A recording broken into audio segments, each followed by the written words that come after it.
Una volta un uomo el passava a cavallo vicin la valle de Anguane e un certo momento sentù una voce che dice: «Uomo del cavallo bianco, disiga la tita tata che la tita tela se malà da morte».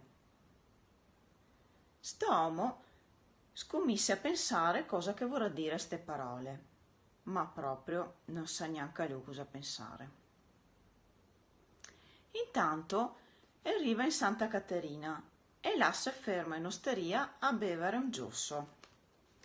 E il conta che cog'era drio passare pa vae de Anguane, sentù una voce che sigava: «Omo del cavallo bianco, disiga la tita tata che la tita tela se maia da morte».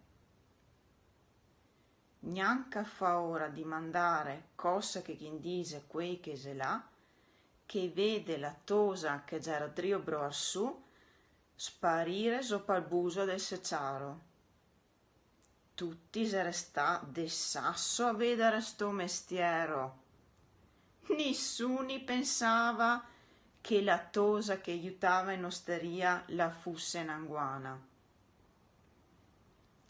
Lore le andava in giro che le parea una den altri, ma se ghe capitava qualcosa de mai a una de lore, ghe toccava correre tutte in fondo la valle e per far più presto le se desfantava.